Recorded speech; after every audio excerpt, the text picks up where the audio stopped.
Ms. Rice, you're recognized for 5 minutes. Thank you, Mr. Chairman.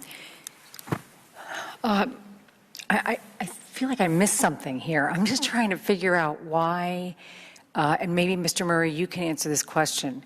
Why is there such a reluctance to apply FAR regulations when you're talking about non-VA care?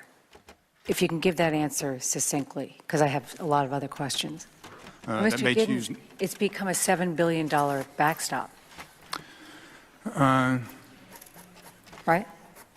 I don't know all seven of that. All seven, I believe, is for overall fee, and some of that has happened through FAR and non-FAR. Well, I don't have the breakout. The problem is that there's no comprehensive auditing that has been done. I guess, Mr. Williamson, if you could, what I see a pattern of is either GAO or Inspector General saying, here's a problem, here's how you fix it, and a intentional or negligent failure on the part of the VA to take recommendations and actually implement them. So can you just tell us what you've recommended the VA do and where they are still lacking? Well, when you ask them, you tell them how to do it. I think what they're looking at, they want to close a case from the time the veteran starts the process of getting an appointment till the time the claim's paid. They want to do that in 90 days, and they are tracking that, but for some reason they're reluctant to track the 30 days. Why? Good question. I don't know that they've given us a great answer on that. What would be a good answer? Is there a good answer? They probably don't have the systems to do it. It takes a lot of work. It does. It does take some good data, but that's not a good reason necessarily for not doing it. Mr. Williamson, so you've laid out a blueprint for how the VA can improve, whether it's tracking wait times, doing better audits to see where these multi-billion-dollar expenditures are going.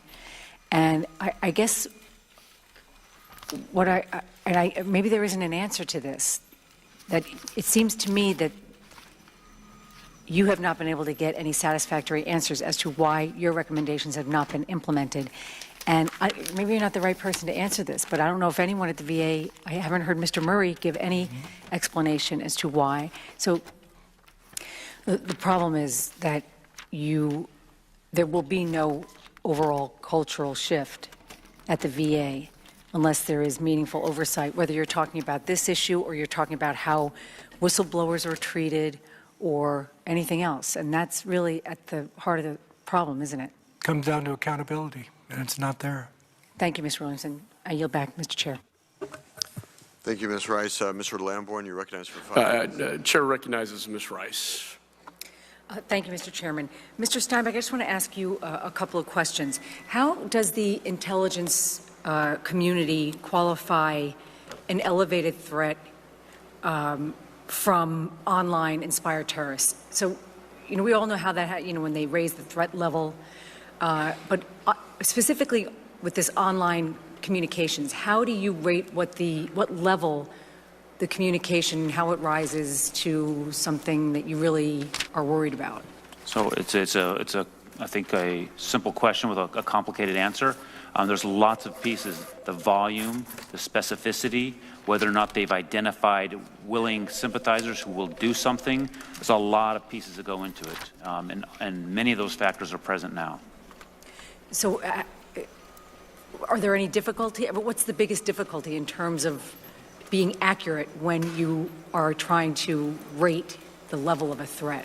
So as Mr. Hurd stated previously, the social media is great because it's out there. It's social media. It's voluminous, but it's volume. So there's trying to weed through the thousands and thousands of individuals on social media and find all the signals out, all the noise out there, identifying the signals. So it's a volume piece.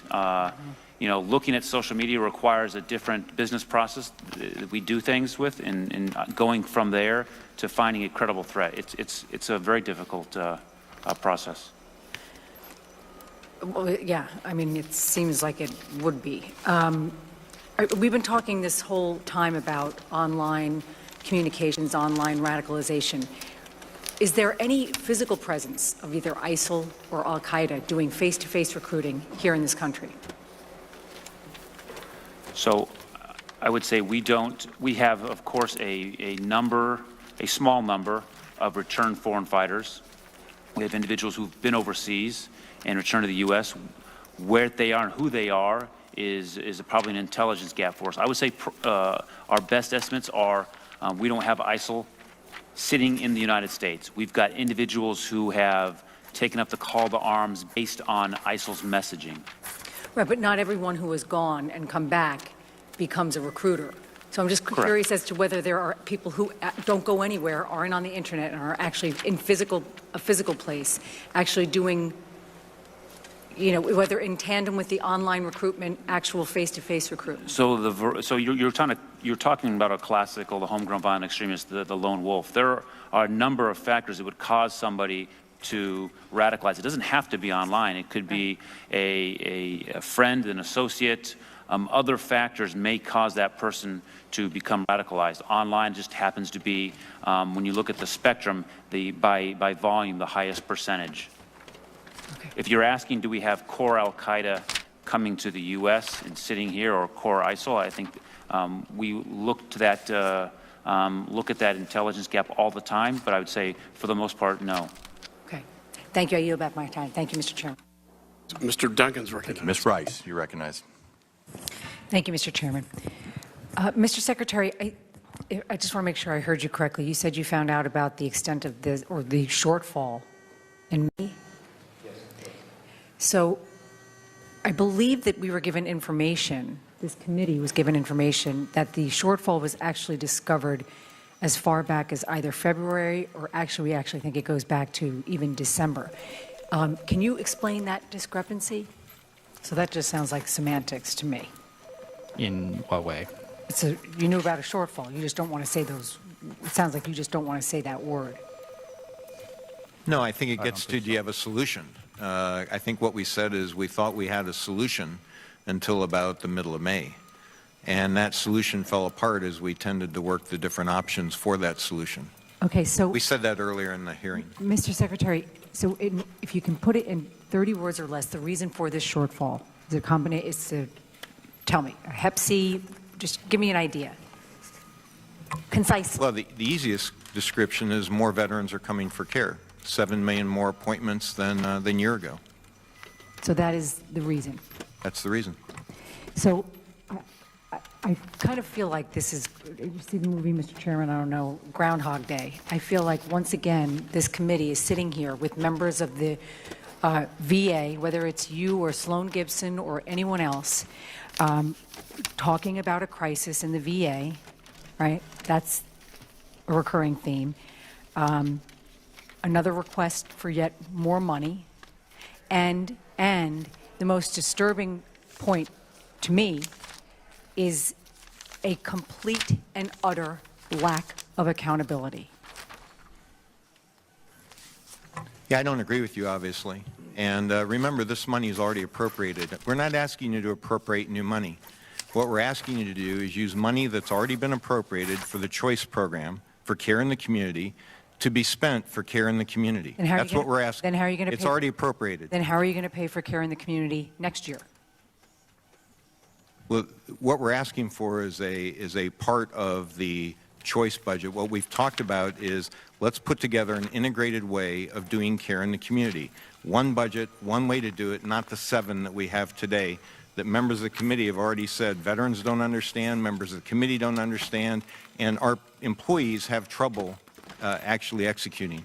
So where is the accountability, I guess, is what I'm asking for. There is no part of this shortfall that is related to misuse of funds or potential fraud or anything like that? There's been no misuse of funds or fraud in this regard. Have you done an audit?